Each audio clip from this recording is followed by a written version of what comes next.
Electrocast. There's a change happening in the way we live, the way we work, the way we spend our money and make our decisions. We are evolving to be more conscious in our actions in a way that serves the world and makes it a better place. Welcome to the Ethical Evolution. The Ethical Evolution podcast is brought to you by the Ethical Change Agency. I'm Bindi, CEO and founder, and I am honoured to bring you the stories of those who create change through paying it forward and giving back. Ethical business owners and holistic healers who are determined to create collective change in the world. Once we have a change in consciousness, and through collective change, we can become one.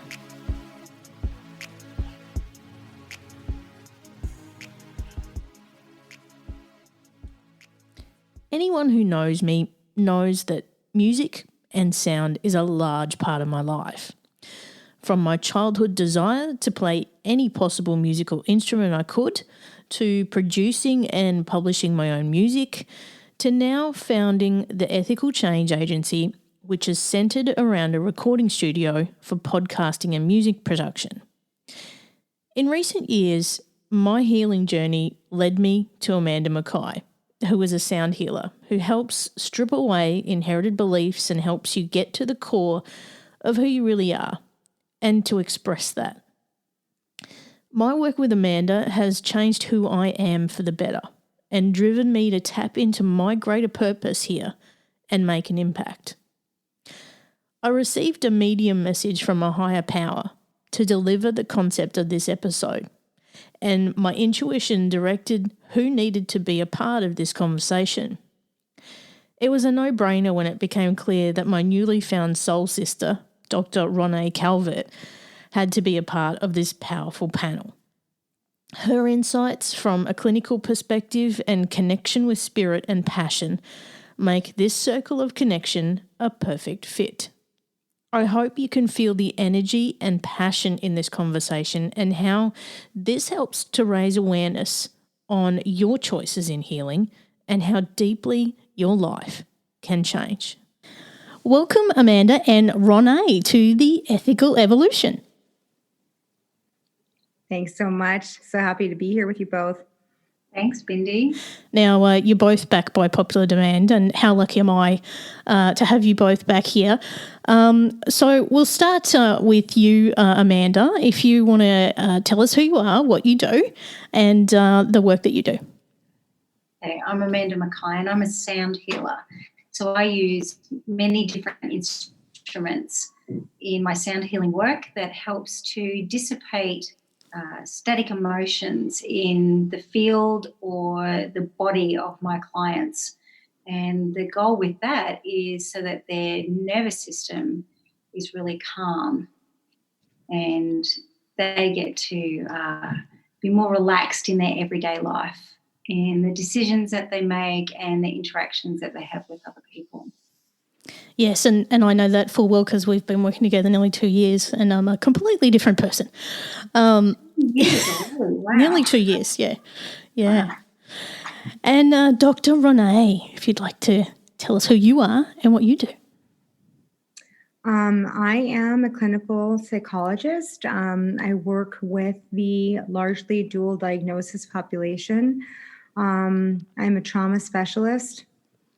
I am the CEO of 2 different companies, one being a standalone private detoxification for drug and alcohol, and the other being a wraparound concierge program that establishes connections from national and international lines, having treatment teams wrap around their clients for their individual needs and based on who they are as a unique person. Yes, and also you recently were on the podcast, and I think the world tilted that day when we recorded. So, yes, I've seen some of the incredible work that you've done, and we're so lucky to have you with us today. Now, we're talking about music as a healer today. And I have invited you both. Actually, no, I haven't invited you both. You were both chosen, not by me, but you were chosen to be here today because of the connection that you have with me, and also, how sound and music plays a part in your life. So there's so much that we can talk about today. Obviously, this is a huge topic, but like I said, you're both experts in your field, and that's why you're here. So, Amanda, can you explain how sound healing works? Okay, so when I use a sound instrument, whether it's a singing bowl or a tuning fork, a drum, or even my own voice, that vibration meets with a dissonant emotion that's sitting in the field around the body, or actually in the body. And the body recognises the beautiful tone in the drum or the tuning fork or the voice, and naturally brings it in towards it. So it moves through the dissonant emotion, and just like water over a sugar cube, it melts it away. So that dissonant emotion then dissipates, and the body then can absorb all that beautiful vibration from the instrument. And that brings a calm to the central nervous system.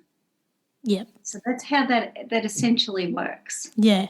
And so if we look at that in a little bit more detail, and the instruments that you use, do you want to take us through some of those? Okay, well, the tuning forks, there are different kinds. You can have unweighted and weighted tuning forks.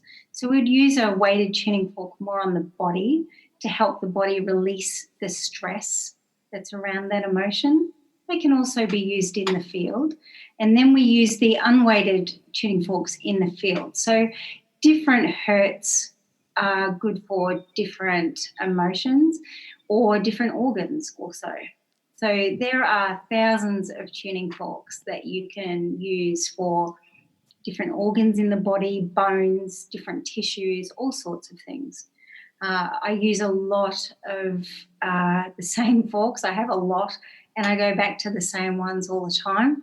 So there's like a 5 to 8 hertz, which is really good for DNA.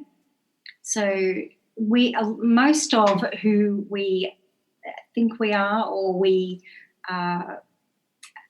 live through in our life, is inherited emotions, inherited belief systems, inherited thought patterns. So that fork helps to change those inherited beliefs. So then when we're clearer, we actually then can understand who we are more, rather than those inherited ways of doing things. You would use a 174 hertz for more work on the body. And then I love using forks for the heart. So the heart is the centre that I work with the most. I have found over the years that heart coherence is the most important thing when I'm working with people. So we can work on lots of other chakras, but it's really the heart healing that I have found the most important. Yeah, and I can absolutely vouch for that, because I've been through your 8-week heart coherence, and absolutely life-changing. So aside from those, obviously another big part of the instruments that you use is obviously singing bowls, and absolutely magical. You've got a whole range of those as well. Yes, I have crystal bowls, and then I have the Tibetan bowls as well. Yep. So they're generally tuned to a specific chakra. So that all of the main chakras are usually the ones that people buy, but also there are a range of singing bowls that I've just come across, and they're gorgeous handcrafted bowls from Japan, and they will actually match the vibration that's specifically needed for each person. Oh, wow. So it's just, you could spend forever just looking and tuning into bowls and using all different things. They're really lovely. Yeah. Lovely tunes, because they balance you where you need it. And obviously you've got gongs, you've got drums. You use the small kind of shamanic type drums as well. Yes. The drum is probably my most favourite thing. Yep. because I use that with my voice as well. Mm. And that seems to be the healing that is really the deepest for people. Mm. If you think the drum and the voice are our two most primal things, we have a heartbeat. Mm. And when we're babies, we're in the womb with our mother's heartbeat. So that's our first encounter of that rhythm, Yep. of that beat. So when we're working with the drum and the voice as well, it resonates in a way that nothing else seems to with sound healing. It's very, very deep. Yeah. And it's transformative. Yeah, I know in healings with you, when the drum comes out, you're going for the big guns. It's like, today it's going to happen. Yeah. Right. And I remember a particular experience because I've suffered with back pain for many years, as you know, and I get off the table and you've just got this worried look at me and I'm in absolute pain with my back. You get the drum out and it's gone. And like nothing else clears that like that does. It's incredible. Yeah, so if we want to have a look at why that is, yes, it's because our back is our support. Mm. So when we're not feeling supported in some way, the drum is getting to that real basic family, structure, society, community, feeling supported. So it's helping to move those emotions that are stuck with you, that may not be yours even, where you haven't felt that. Yeah, so true. But guess what, Amanda? Guess what? No more back pain. Brilliant. That's so good to hear. We'll come back to you in a sec. Now, Dr. Ronaye, any thoughts on that experience with Amanda? I mean, it's absolutely, I think it's otherworldly, to be honest. I think it's tapping into something that's so much greater than ourselves, yet is at the core and the essence of who we are as human beings. And when we talk about the drum and the heartbeat and the womb and all of those, experiences that are, pre-life, pre-verbal, as a psychologist, it's something that is explored sometimes with certain therapists. Other therapists, are not comfortable, discussing or going into those kinds of realms. But when you really think about it, you're tapping into something that's so much higher and so, so much of our higher selves. And yet it's the most intrinsic and the most, as Amanda was saying earlier, it's in our DNA. So of course it makes sense that the body would be resonating with something that's as natural as breathing.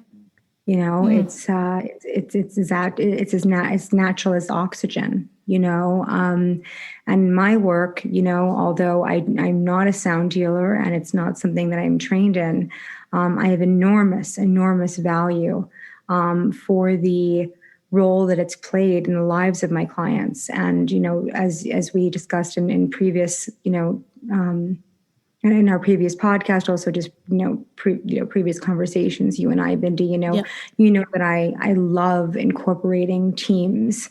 And there's nothing more rewarding for me than when someone like Amanda can get in through what I would call like the back door, where it's not even something that it's beyond consciousness. It's beyond something that we're even, cognitively, executive functioning wise aware of. It's tapping into something, it's tapping into a part of our healing where our body just releases something. And we don't even understand always how it happens. But I've seen it, I've experienced it, I know it to be true. And like I said, it's both so great and so enormous in terms of its capacity. It's so I hate to use the word magical because it makes it sound like it's light and mirrors, or smoke and mirrors rather. But the reality is that it's like, as Amanda was saying, it's going back to something as intrinsic to ourselves as the heartbeat. And and literally looking at ourselves as cell by cell on a cellular level, how we are connected to ourselves, how we are connected to the universe, and of course to sound, sound waves, vibration, all of that makes perfect sense to me in terms of how the brain works and in terms of how healing works.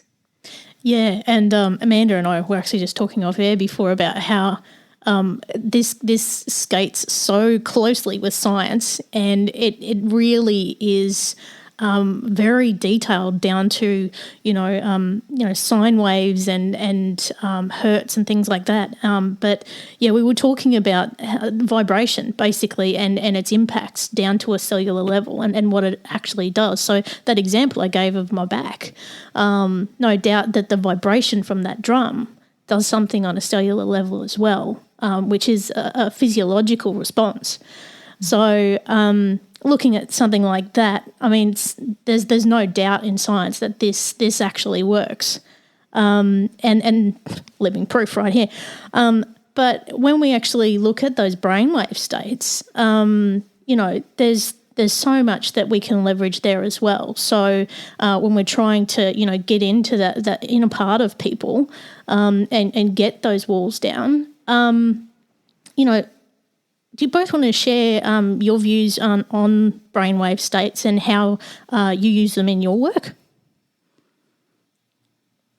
Absolutely. Amanda, why don't you go first, and then I'll follow up with how I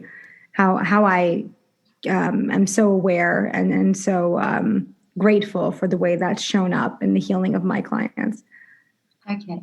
So the brainwave that mostly comes in my healing is the delta, because it's with the drum beat. So it's that very primal beat that most people are resonating with when I do the healings. We also then go into theta more when I'm using bowls and forks. That's more your meditation, light sleep state. So that's sort of when people are feeling a little bit drifty, but they're still conscious of what's going on in the room. Sometimes they have memories come back, even though we're not actually talking, because it's a sound therapy. It's not a talk therapy. So we're not actually working in the ways that Ronaye would work with her clients. So that's mainly the level that I'm working at, because everybody's in a really relaxed state when they're working with me. So that's more my experience with the different brain waves with people. And they will feel like they've had the best sleep of their life when they're getting off the table. They feel really rejuvenated, because like I said before, it's the central nervous system that's really responding to the sound and the vibration. So I'll hand over to you, Doctor. My experience with brainwave and brainwave therapy really taps into my work with neurofeedback, which is similar to biofeedback, but it's oftentimes it's called EEG biofeedback, which literally means that we're working with brainwaves to help create a pattern, to help not to influence a pattern within the brain that is done through sound, so that the brain can literally practice going into different states from different frequency waves that are associated with their desired outcome. So, beta, which is, definitely essential in terms of being alert and being attentive, oftentimes helping our clients through the process of neurofeedback, which, just to describe very, very simplistically and briefly, is where there are sensors that are placed on the outside of the scalp. Your brain waves are read in real time by a mechanism that is very attuned to your brain waves and your brain waves only. And it provides a series of sounds for you to listen to that basically guide your brain waves into different frequency patterns. And over time, let's say if your desire is to focus better, you will practice going into a beta state over and over again, being led there by the practice of you interacting with you being yourself in your normal state, and practicing exercising almost like the body, the brain exercising almost as a muscle, strengthening those neural pathways that are responsible for focus. In my work as a trauma specialist, the theta state is one that we utilize most for healing. In those moments, like exactly as you described it, Amanda, where it's kind of like almost like a waking sleep. You're there, you're in a very relaxed state. You're not asleep, but you are very relaxed, and you are very open and receptive to different memories that may come back, releasing of different memories that you may be storing. What we know in terms of the work that we have done with neurofeedback, and with particularly working with clients in the alpha theta brainwave state, is that we have a tremendous amount of study that has been done for the alleviation of post-traumatic stress disorder, which first began only being utilized with veterans, and then having seen enormous results, evidence-based and scientific results, that proved that the elimination or the vast decrease in symptoms of post-traumatic stress disorder in veterans led to the development of utilizing this modality with clients who are suffering from post-traumatic stress disorder and high levels of anxiety, all across the board. So I was first introduced to it as clinical director back in 2009 here in the US. The studies were done in the late 90s, but it did not actually gain enough popularity or traction within the treatment world for it to be utilized on a larger scale. And now I'm very, very proud to say that it has become much more mainstream in terms of the treatment community, in terms of the treatment world, as a modality that many more have learned about and researched.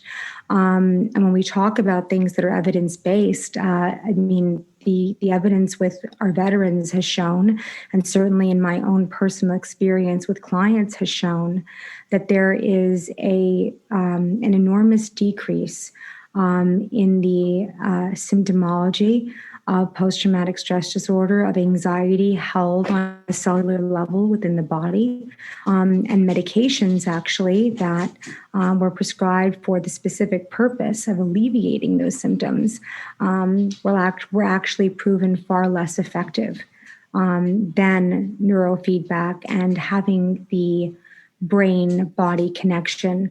Again, that brain stem where we store our trauma.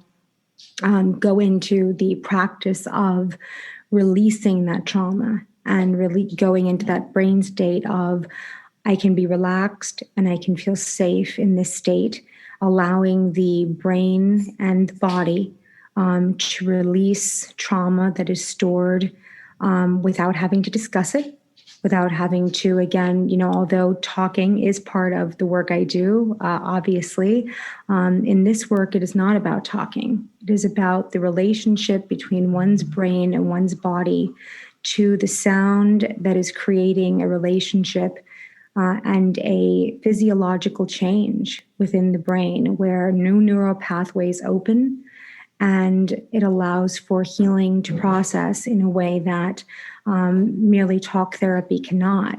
And in fact, as a trauma specialist, what the treatment community can often fail to recognize is that the discussing of trauma in detail over and over again, the verbalization of re-exploring and reopening what those specific traumas were and reliving them can actually be very counterintuitive.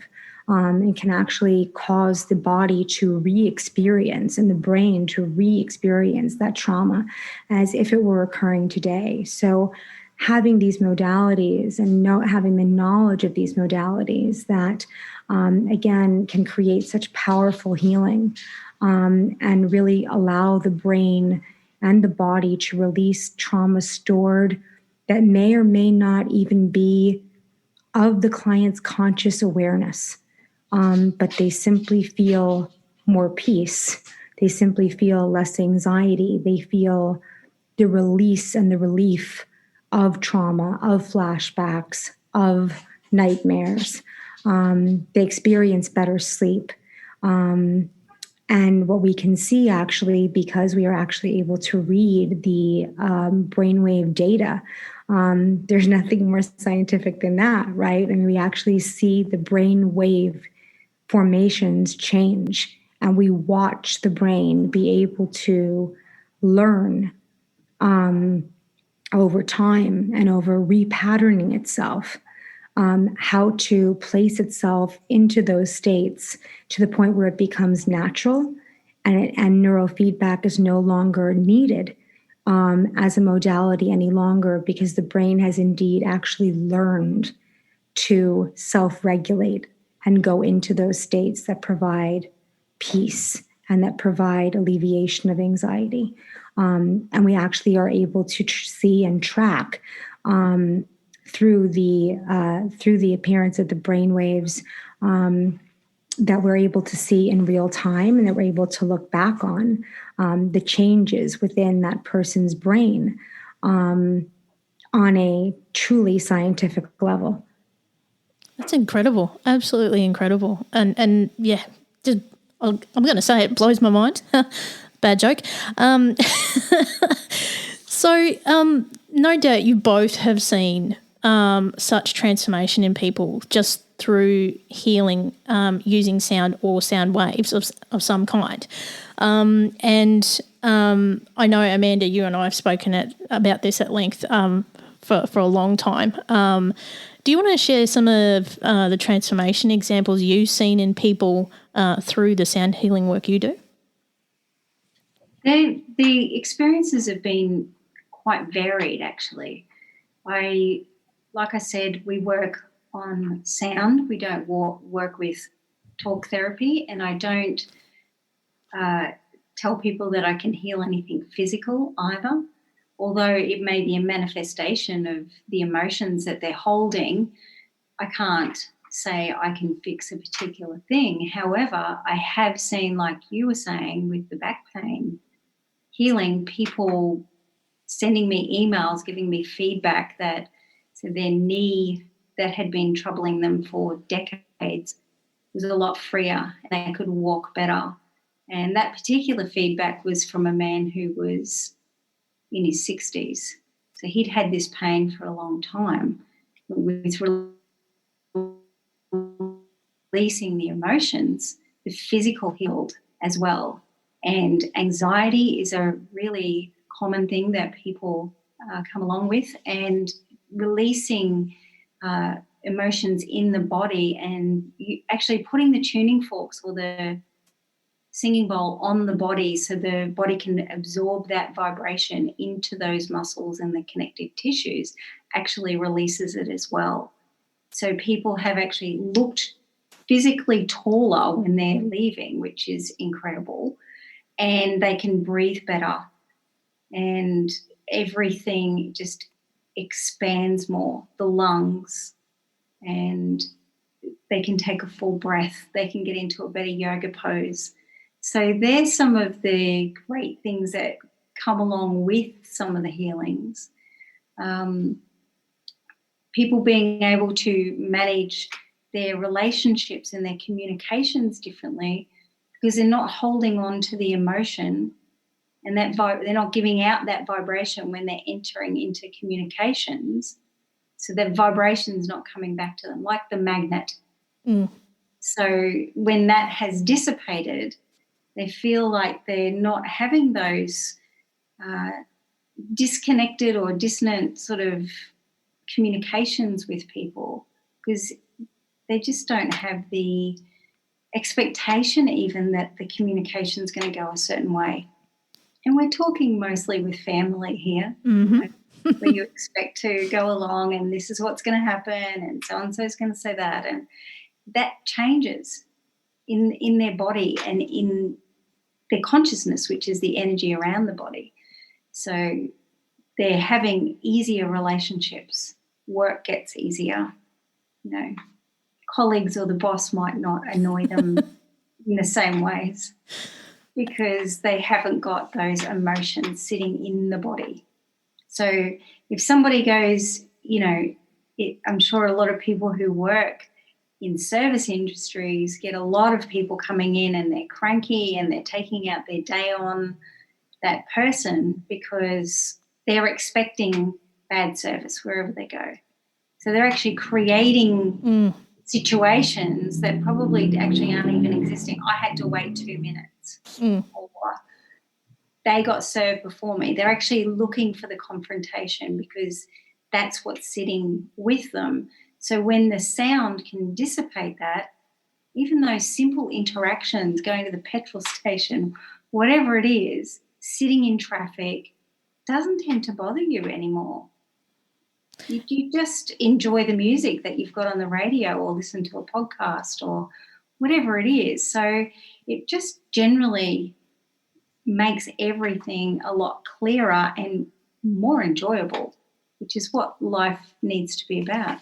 Yeah, and again, I can totally vouch for that, Amanda. It sounded like you were telling my story actually, but you don't react in the same way anymore. Absolutely changes everything. Yeah, you have a lot more patience with other people. And I'm not so angry. No. People are still scared of me, but I'm not as angry anymore. Yeah.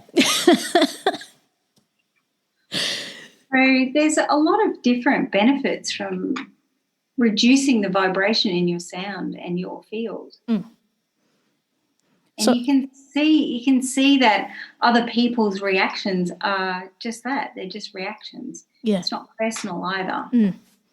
Yeah, it's a whole new way of looking at the world, and it's life-changing, absolutely life-changing. Sorry, Ronaye, you were going to say something? Yeah, I just got really inspired by what Amanda was saying about, needing to find more joy in the world. And it just immediately gave me this flashback memory. My mother, who's also a psychologist, and I, we work together at times as a team. There are times when, she will work with one member of a family and I will work with another. And because we have discussed, we go where the clients need us. Sometimes it's a relatively long distance. And, just talking about the power of music and sound. And as you were saying, Amanda, what if you could just listen to the radio or a podcast or whatnot? I remember sitting with my mother, Dr. DeSiena, in traffic. And it was just bumper to bumper, and we were not going to go anywhere. And for those of you who have ever driven in Los Angeles, California, if one lane of that freeway is closed, you are going to be sitting there for a very long time. And she would begin to see me kind of squirm and get a little frustrated and look at my watch and, oh God. And she would say to me, of course, after making the responsible decision to let our client know there was absolutely no way that we could avoid, being as late as we might be. My mother actually began carrying these egg shakers in the car. And when we would get stuck in traffic, she would give me an egg shaker and she would put on music and she would say, it's time for a dance party. Time for a dance party right here in the car. No time like a dance party. And so she would literally break my thought pattern, and have me laugh at the experience that there's nowhere to go. It's not as though the frustration is going to make things move along any quicker. And she literally would laugh with me and say, it looks like the universe just gave us an opportunity for a dance party right here in the car. And so she'd put on this very like groovy music, and we each have an egg shaker in our hand, and she would, sing and I would sing, and we'd shake the egg shaker, and to the point where, we were basically our own little duo sitting there in the car.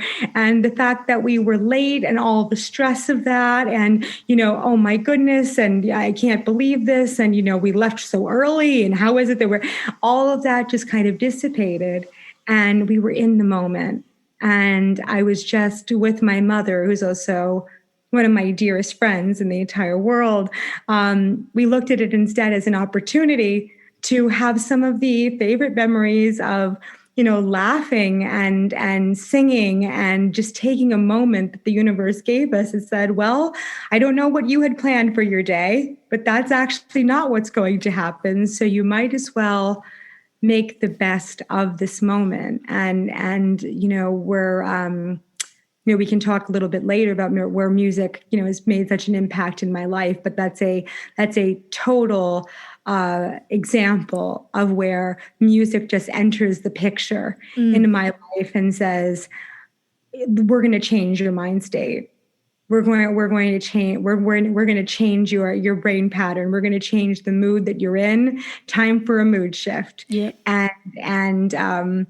And so, as you said that, just, embracing the joy and if what you bring with you, into the picture, what you bring with, what your expectation is of that day, to continue the message and continue to the self-talk of, well, today's ruined, and, now I'm late, and oh my goodness, and now this person's going to think I'm irresponsible. And, just because we're healers doesn't mean we're not human. And we also have to, again, take care of ourselves and look at where our brain patterns are going, and where we're taking responsibility for the universe, everything, right? We're supposed to be able to handle it all, right? So traffic included. I'm supposed to be able to, clear the freeway and, get exactly where I need to go. And, just the idea where music can just slip into that, and the gratitude that I have that, that's one of my personal influences in my life is my mother, who continually reminds me, through music, through laughter, through many things that she shares with both me and our clients, but with me as a daughter, of how to, change your mind state by allowing yourself to be in the present moment, and how, having a dance party in a car, as opposed to focusing on minute by minute, just how much later you are going to be, really does change the way you're going to see the rest of your day. Yeah, and just to leapfrog off that, Ronaye, since you and I met, obviously music has been a huge part of our connection, and to the point where every day we share a song with each other, and there's usually a meaning behind that, and it shifts our whole day. And the energy of it, to the point where we've now got a global collaborative playlist that is, hey, that song today, So, and that, 11,000 kilometers apart, has made that connection just disappear. Like there's nothing between us. Absolutely, absolutely. The way that we are able to communicate through music. The way that we're able to say so much with a song. And I think I've talked to you about this, Benji, but, I work on not having my phone be my alarm. Talking about sound again, following some of my own advice. I learned that having my phone be my alarm system meant that I would look at my phone, and every time I would look at my phone, I would look at it as something alarming. I would look at it as something that, okay, everything drops, must pay attention. And of course, because we're both visual and, if you're, if you have visual capability, when you're looking at your alarm and it's going off on your phone, you're also seeing messages simultaneously coming in on your phone at the same time. So the first thing you actually see and you're aware of from the time that you're awoken by the sound of your alarm, if you're looking at your phone, is, for me, a plethora of messages that have come in during the night, while I'm asleep, you name it. And so I actually found an old-fashioned alarm clock, and my phone is across the room. And once I give myself the moment to wake up for a second and not use my phone as an alarm, I walk over to my phone and I turn it on.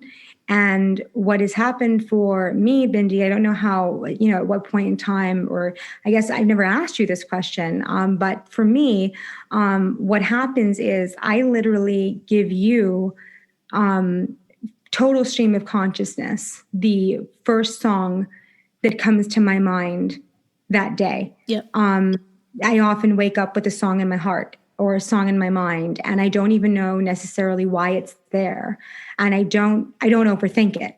I just immediately share it with you. This is the song that is in my mind right now. This is the song that, I immediately thought of today.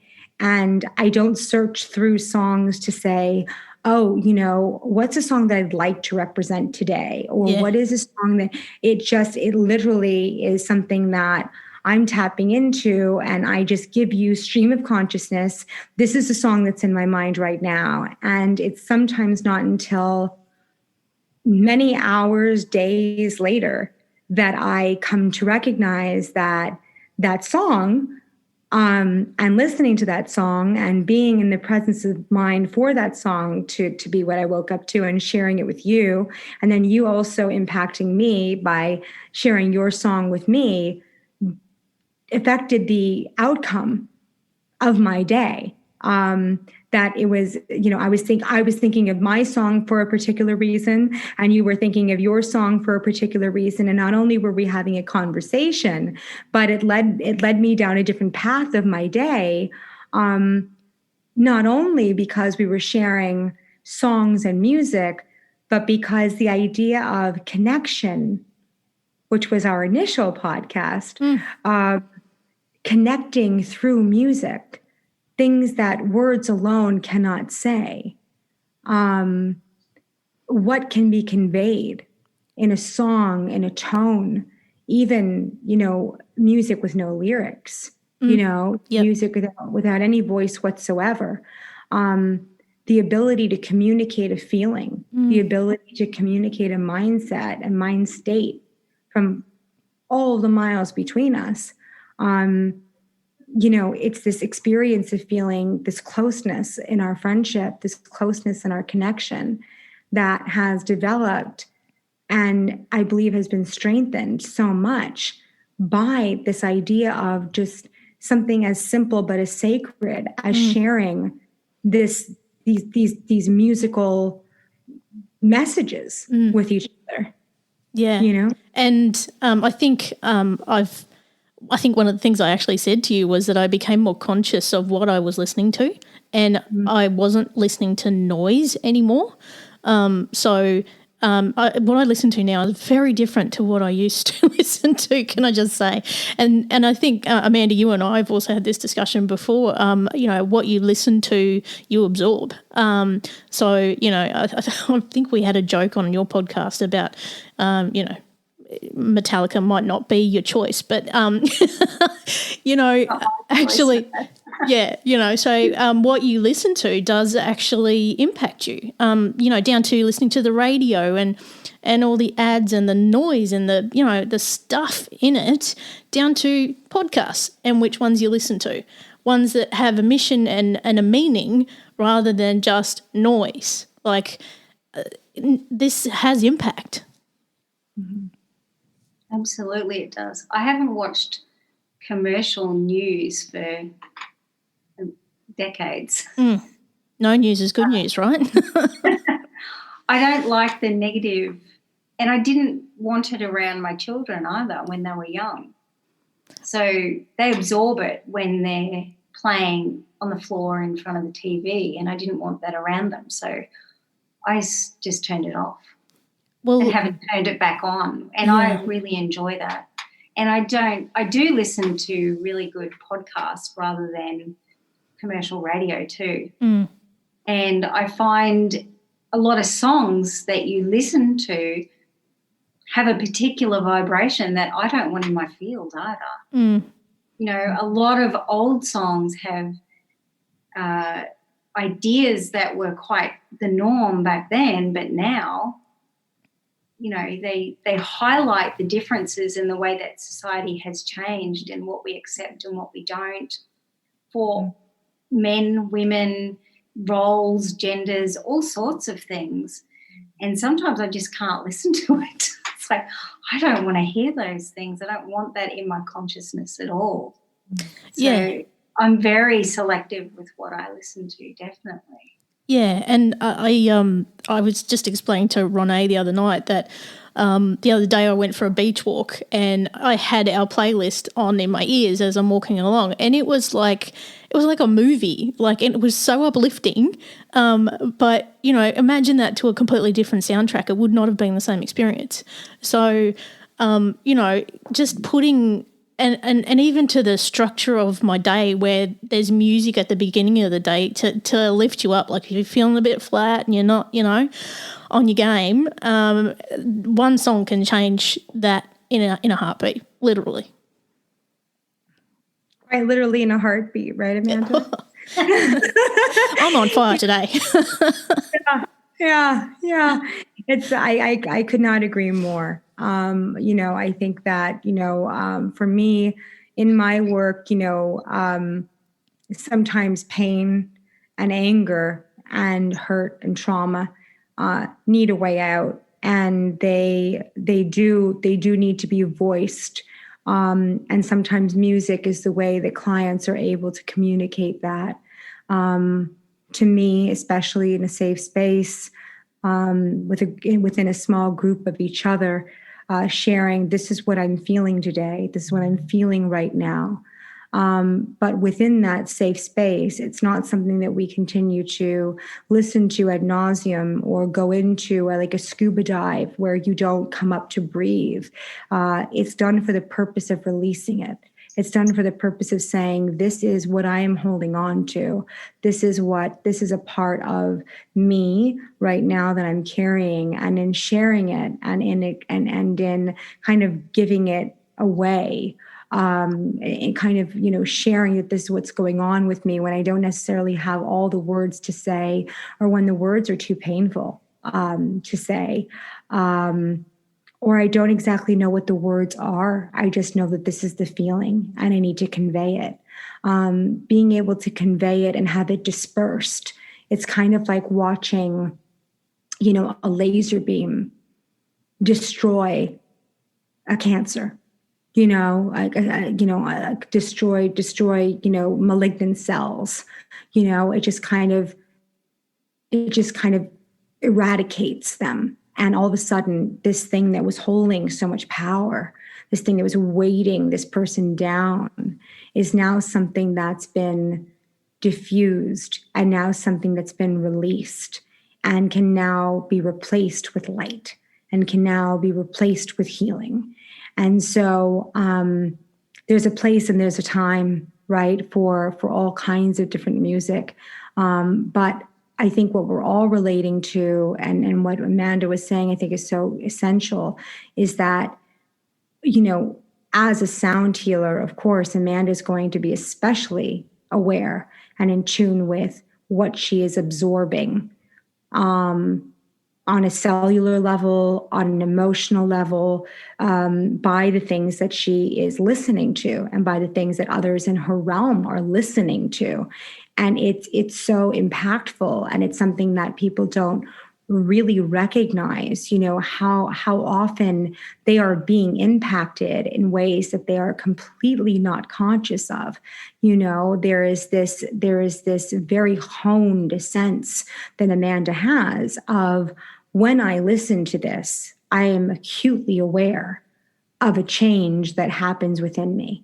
And for those that are less aware, and for those that are less, not to be not to be trite, but less in tune with what they are hearing, what they are absorbing, they don't really give it the weight or the they don't have the understanding that what they are listening to is a choice, that what they are listening to has an impact, and that they have power over changing that impact.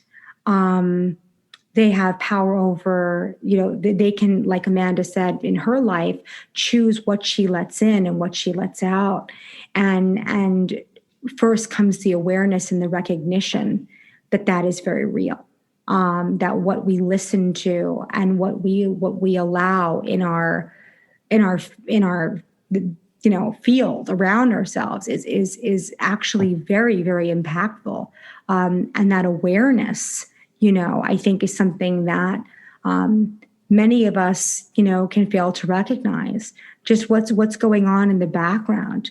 You're walking in and you're, in a place, and, when restaurants were open, here in Los Angeles, California, the news or whatever is going on in the background, and you're sitting down, you're having a conversation, and you may not even be aware that whatever is going on the news channel, that restaurant or pub or whatever has going on, you're listening to that at some level.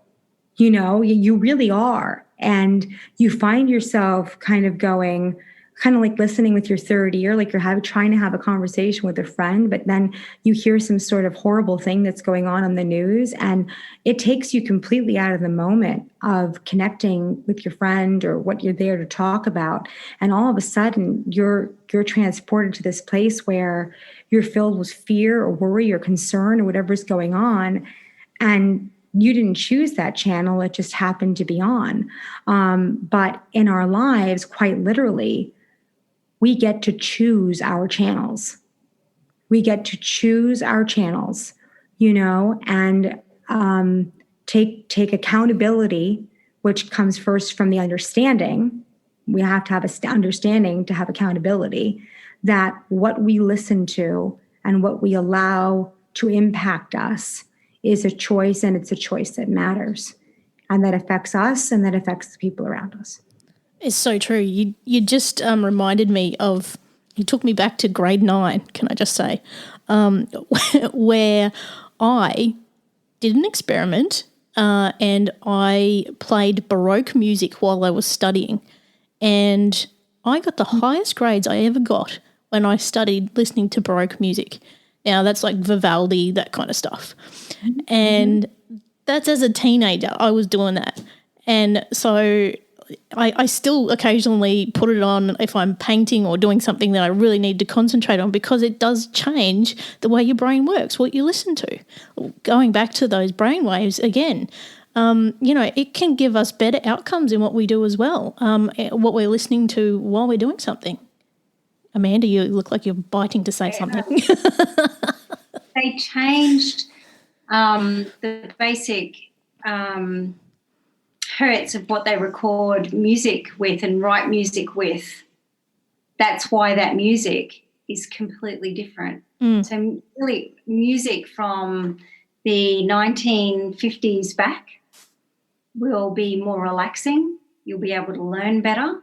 From around the 50s to now, they changed it.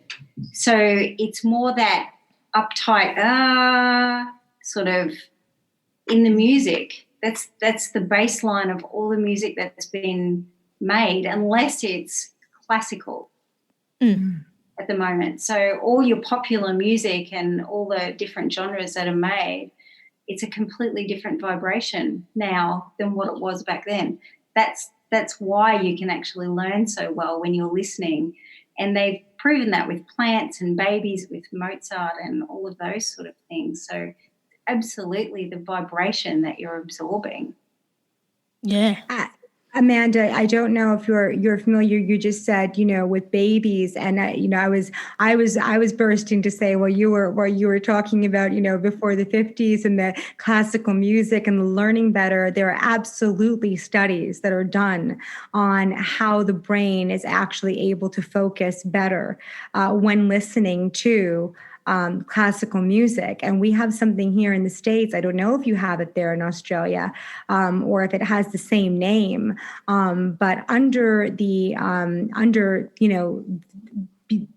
taking that research into account and understanding that learning and listening actually begins in the womb.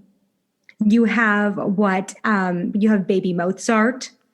You have, it's all under kind of this, I believe, and I don't want to misspeak here, I think it's all under the brand name of baby Einstein. I could be very wrong about that, but I definitely know that baby Mozart, these different classical records, these different classical sounds are recommended not only for babies and infants once they're born, and as they are learning as young children and toddlers, et cetera, but actually recommended for women to and parents to play for their children in the womb, and because of what research has shown. And you will literally, there's literally been studies done on watching and listening to, through ultrasound, the fetus respond to the music when it is being played. And so once again, going back to science, it's just an absolute, definitive thing that sound matters, even before we take our first breath. Yeah, absolutely right. It does. You're saying the baby's absorbing the beautiful sounds from the music. And also, this is where a lot of people first absorb their stress from mostly the mum in the womb.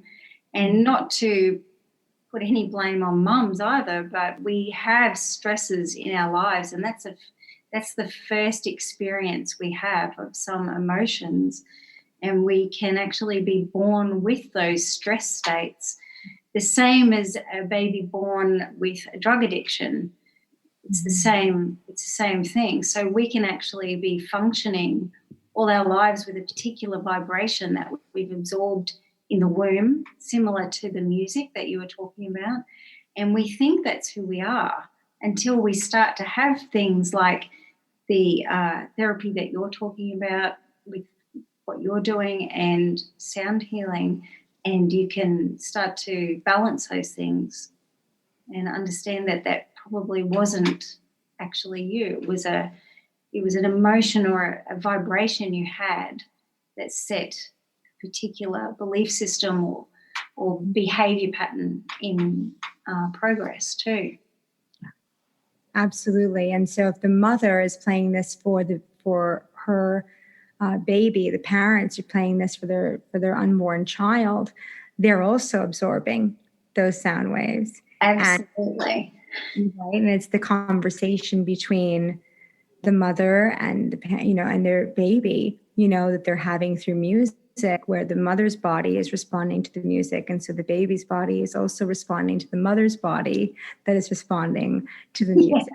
Yes. And so it's one of the first conversations we can have with our babies, is this idea of playing them something that says you're safe, you're okay, you're loved, and of course, for many parents out there, one of the things that it also tells you is your baby will be more intelligent if you play classical music for them while they're in the womb.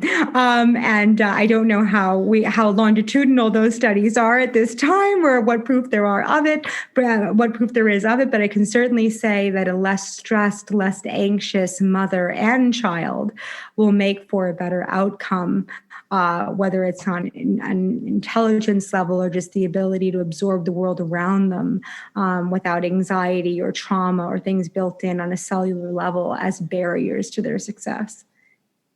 Absolutely. Like you said, they feel loved and supported straight up. Mm-hmm. Mm-hmm. Absolutely. Well, look at that, hey? Now, I wanted to also talk about playing musical instruments. So, no doubt, Amanda, that's your everyday in the work that you do. But Ronaye, do you use that in therapy with your clients? Not in the same way that Amanda does. When I am looking for an amazing sound healer, which now for clients that I'm working with internationally, or even here in the States, I can say, without a doubt, boy, do I have someone for you. Because, I always enhance my team by people who I come to know and respect and vet very carefully and who are the real deal. And, they don't make it into my very small, very close network of experts without a lot of my buy-in and my signing off right behind it, because I'm exceptionally protective of each life that comes into my own, and that I have a place and the honor to help heal. So now I've met yet another wonderful individual to join this tremendous team of mine. But in the way that I utilize music, and without in terms of not sound therapy, I tend to attract, by the work that I do, individuals that are creative or in need of a creative outlet. Yep. And I myself am a musician. I come from a musical family. I've been aware of the impact of music from a very, very young age. And I really knew that, as I began to get my footing in terms of my work, that there was just no way that music was not going to make its way into the therapeutic setting. And so, as I was mentioning before, in terms of group work, in terms of individual work, being able to communicate through song, being able to communicate through the sharing of music has been critical to a deeper level of understanding, a deeper level of emotional release, things that can't necessarily be expressed in words or are just so much better or more said so much more fully with the impact of song behind them. In terms of, playing musical instruments and whatnot, it tends to be a tremendous outlet for, a big passion of mine is helping individuals identify and or reconnect with their passion and their purpose. And, for those that have an interest at any level in the musical experience as an outlet. And it certainly isn't something I would force on them. Not all people are, like I said, it's a highly unique program and based on truly who each individual is. I tend to find, however, that many of the clients that are drawn to this work are either musically inclined or certainly, with encouragement, will want an outlet for their emotion, and they will channel that energy into a guitar, into the keys of a piano, into voice, into whatever instrument of their choosing might be. And thinking about it now, and I hadn't actually thought in these ways before, but I don't think yet that I've had a client who has done this that is not personally connected with their instrument to the point of naming it. They've each given them names, which is something that just occurred to me now. I don't believe that there's a single client that I've worked with that has not named their instrument something. And that is the ownership. That is the level of emotional investment and the part of themselves, an extension of themselves. and their emotional experience that this instrument comes to represent. And it really isn't about becoming the best guitarist ever or the best pianist ever. It's really about finding a way of expression. And it's about literally, the kinesthetic approach to, feeling the guitar strings or the violin bow or your fingers interacting with the keyboard, the keys of a piano. And you are impacting something. You are creating sound, and you are interacting with something bigger than you. Every time that you just strum a guitar, you're creating a vibration that exists all around you. And so when you think about that, and you think about the idea of even just simply just strumming a very, very simple song, and what that does to self-soothe, what that does to express, what that does to, channel what is going on within and have a way of experiencing it.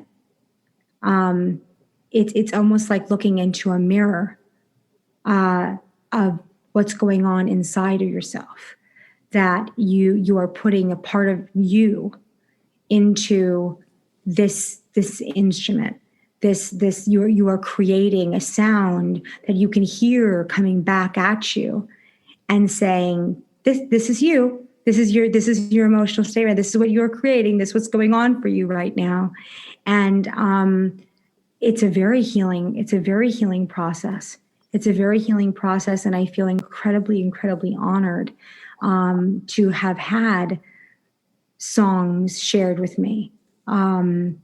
Because it's really a letter written from the soul. Whatever it is, whatever that song is, whatever that mind state was, in real time, whether it's with lyrics, whether it's whatever that is, I'm being given a very sacred message when someone shares a song with me.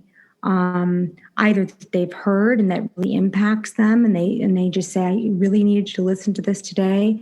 But there's also an incredible experience of watching a client of mine embrace an instrument and actually, like I mentioned, in naming it, it becomes an extension of the self, and it becomes a way to channel emotion in a way that is healing, in a way that is containing, in a way that is a release. There's so much to that, and so that I get to be a witness to that and encouragement behind that work is really a gift for me. Yeah, and Ronaye also gets the gift of seeing me play guitar and piano. But I have to say, when I play a musical instrument, it's almost like there's a bit of a high that you get from it, particularly when you've nailed it. It's like, yeah. So when you learn something new, you create a new song, whatever it is, there's a real high in that as a creator that you just want to keep returning to. And for example, I'm now using it as a way of dealing with the things around me. For example, last night my neighbours were having a party, and instead of yelling at them, I shut the door and I picked up the guitar. So much more healthy way of dealing with it. You can't beat them, join them, right? They're partying, you party too, in your own way. That's what I thought. Yeah. Yeah, absolutely. Absolutely. And Amanda, your instruments obviously are very different to the standard guitar and piano, but no doubt the impacts it has for you are huge. Yeah, what is very interesting is I never did very well in music at school. And I was told that I was very average at singing, and now I actually use instruments and voice in every interaction that I have with clients. Mm-hmm.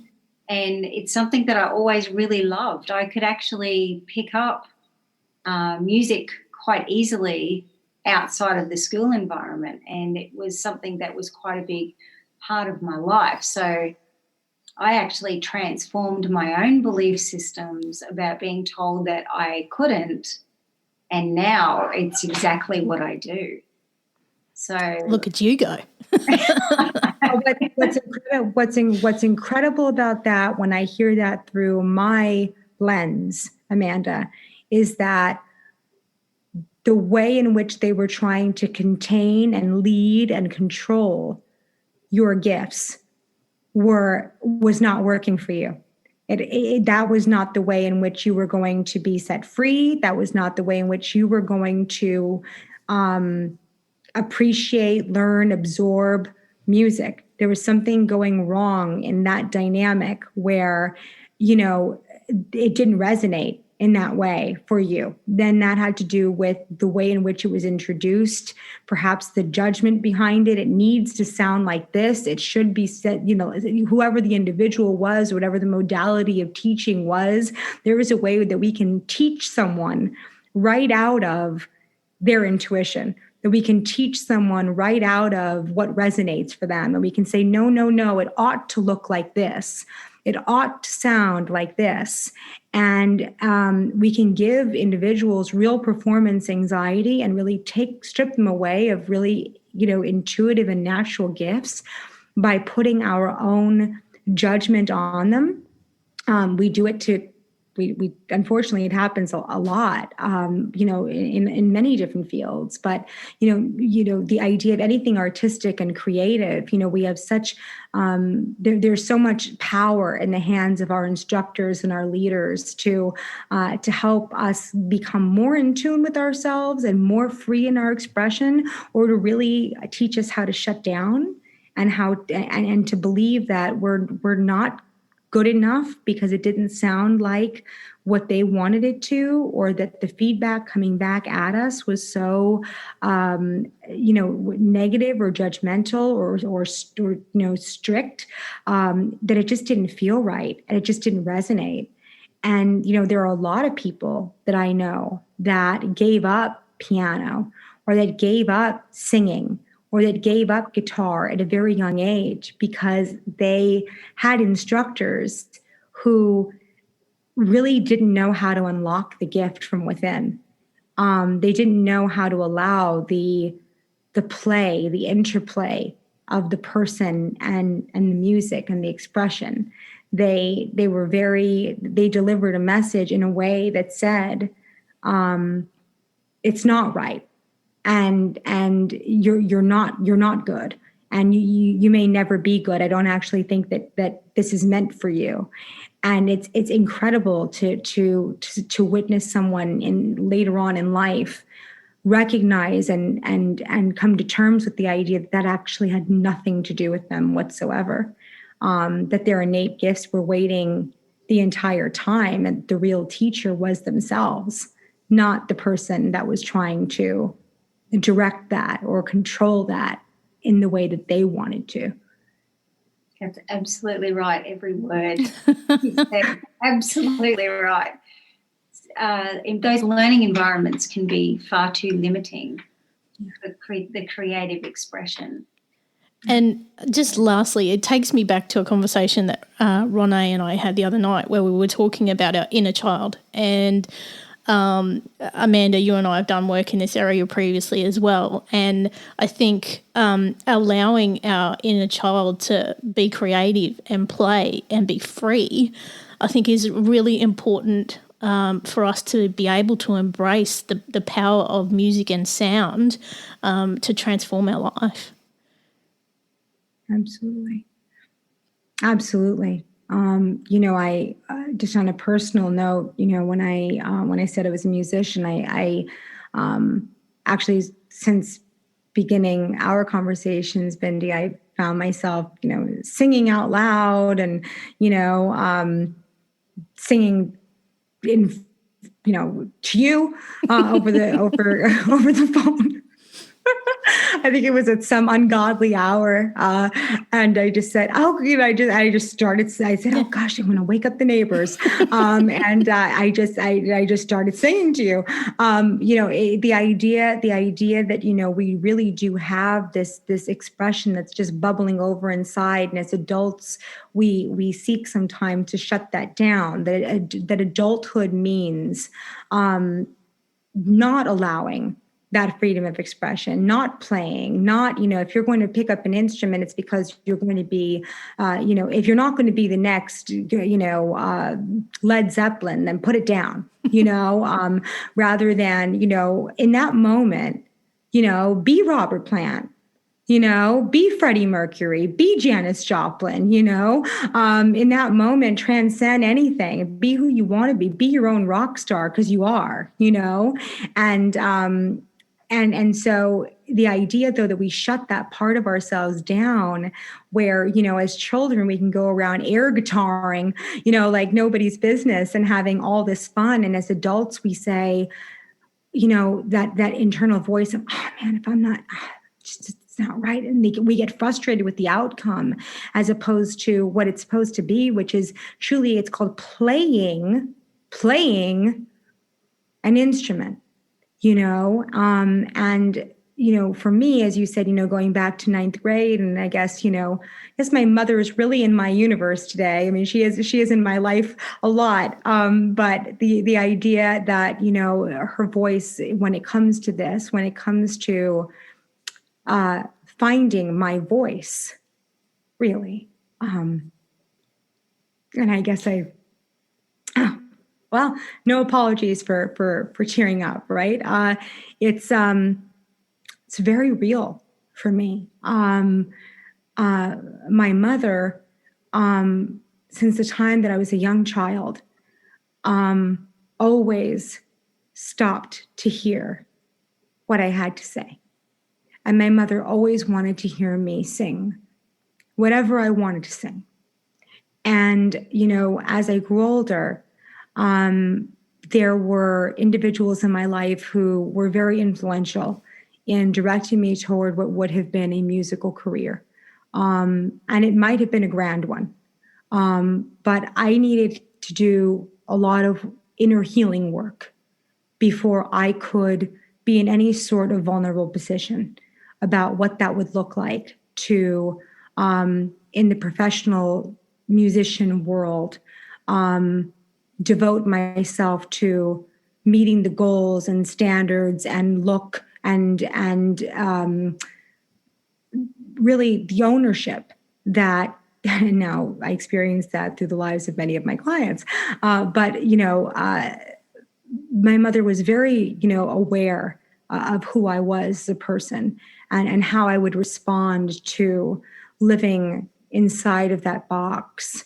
And really, cautioned me that she would support whatever I did, but to understand truly the impact of taking something that you love and having it be in the hands completely, almost entirely, of someone else. The goals that they set, the agenda that they set, all of it. And that was then, and people have all kinds of different musical experiences now, where they're their own producers, they're their own labels, they're their own. That was not the experience back then.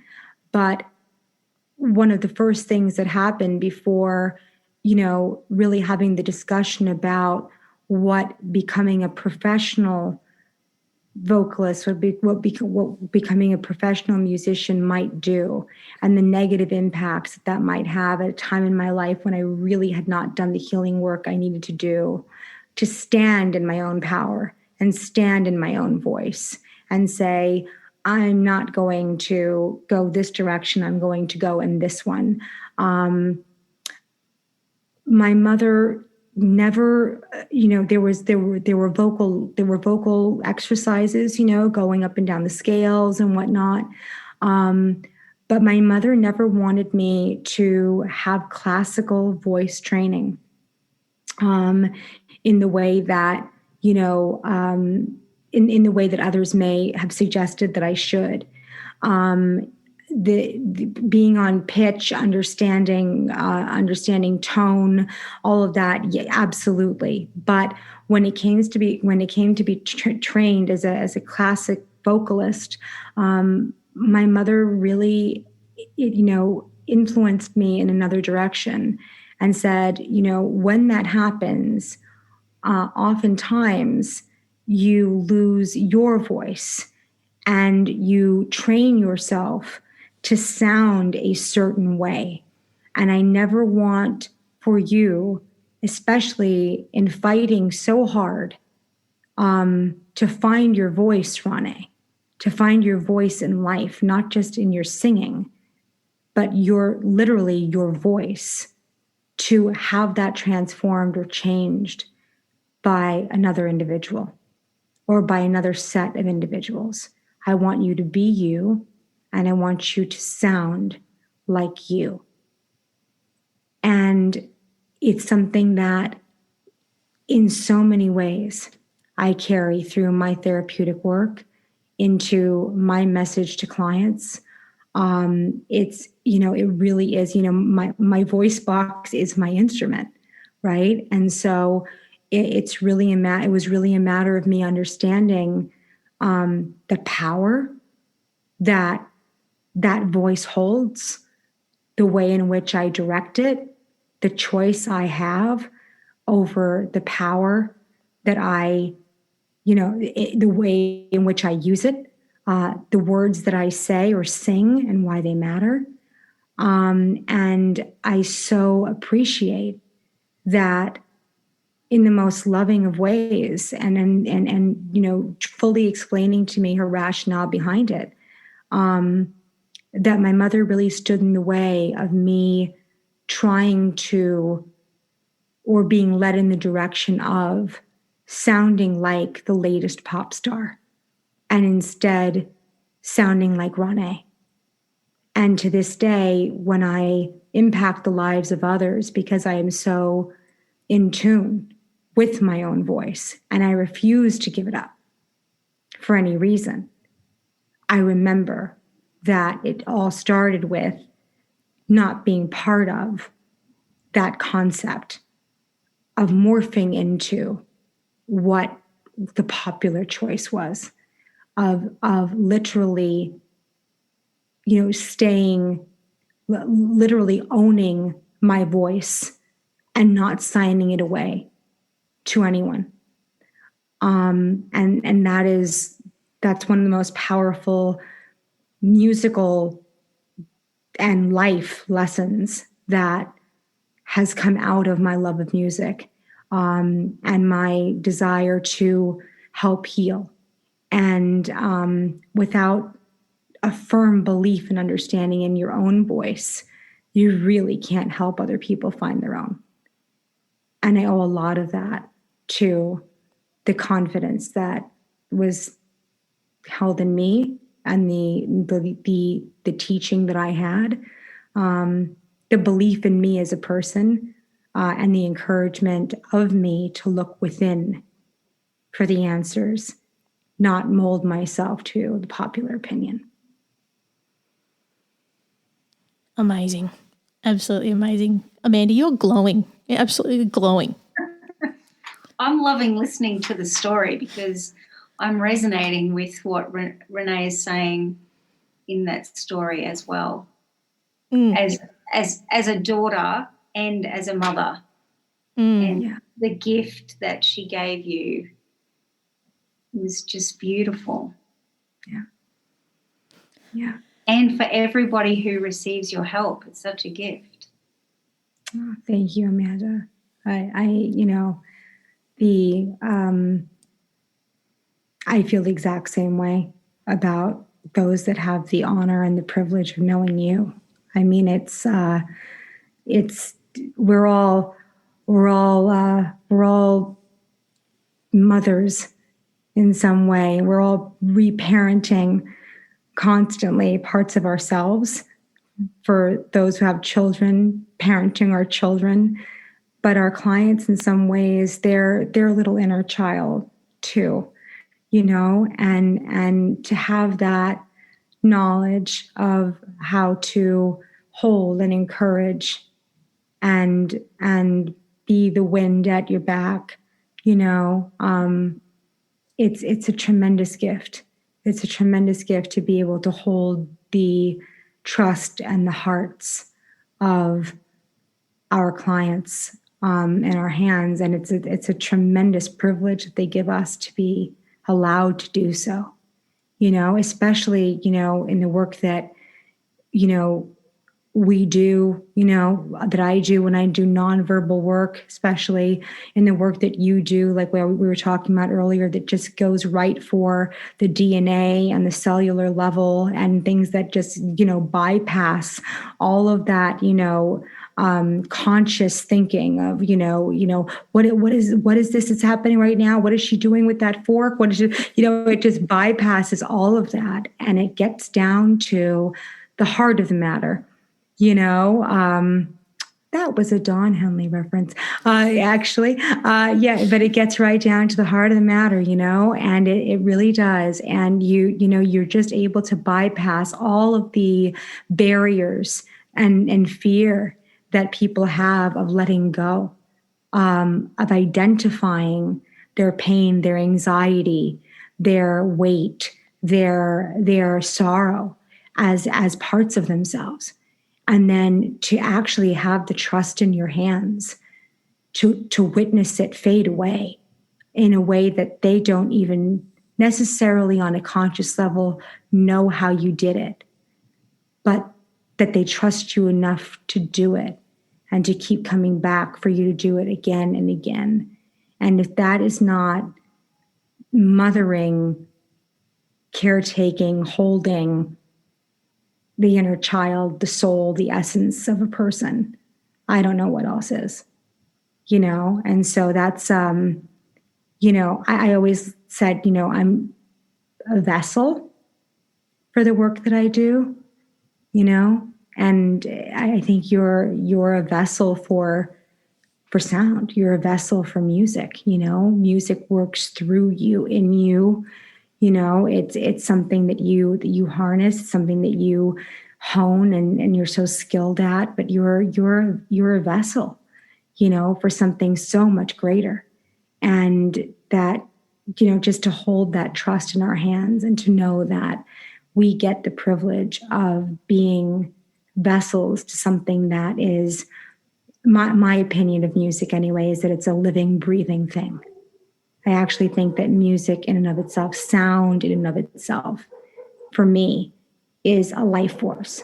It's a living, breathing thing. And for that to live and breathe and exist and impact through us, how lucky are we to not only be recipients of that gift, but to have the honor and the privilege of having others trust us to do that with them. I always feel like it is an honor and a privilege that somebody trusts me for their transformation. And it really does fill my heart to see people transform. Yeah. It's a privilege. Oh, I don't know if you can feel that, but talking about gifts, I have the two greatest ones here, and I couldn't be a more luckier person right now. I can't thank you both enough. I think the world tilted a little bit more again today because two powerhouses like yourselves have come together and it just played out like I thought it would. So Amanda, Ronaye, thank you so much again for being a part of Music as a Healer on this special edition of the Ethical Evolution. Thank you so much for having me, and thank you for introducing me to this beautiful powerhouse that is that is part of your arsenal. And anybody who has helped you be the amazing, incredible, impactful person that you are already had all of my respect walking into this situation. But to actually have met you, Amanda, from across the many miles, I can feel you. And I can sense the depth of what you offer others. And I'm so grateful to you, Bindi, for including me in this beautiful connection, because I'm honored to be included with someone like Amanda and like yourself as we do this work. I really am. So thank you so much for seeing ahead that this was a connection that needed to be made. I listened to your podcast episode and I felt privileged to be included in this also, because the work that you do, I think, is extraordinary. The concierge service that you offer for people, I think, is so unique, and I actually felt the impact of it when I was listening to the podcast. So thank you so much, Bindi, for inviting me along and allowing me to connect with Ronaye too, because it's just beautiful. Thank you. To find out more and to connect with Amanda, visit amandamackay.com.au, and for Ronaye, visit livetreatmentvip.com or revivedetoxlosangeles.com. Before we sign off on this episode, we wanted to leave you with a sample of Amanda's singing bowls used in her sound healing. Enjoy.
Thanks for listening to the Ethical Evolution podcast. If you're an ethical business owner, change maker, or holistic healer who's determined to make a change in the world and you need support to spread your message, visit ethicalchangeagency.com to collaborate.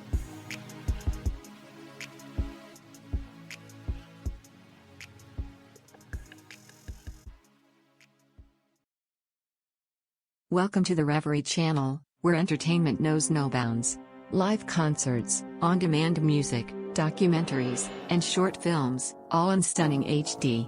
Now on Roku TV, Apple TV, and Amazon Fire. Immerse yourself from home. And on Android and iOS for those on the move. Support creators with crowdfunding donations. Fuel their creativity. Join us in shaping entertainment's future. The Reverie channel, where every view, every donation matters.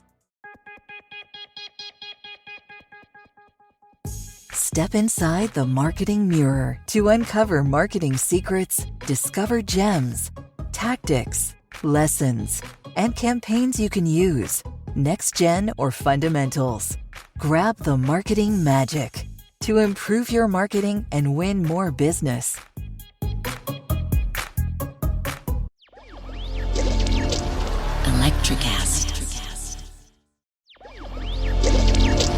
Electricast.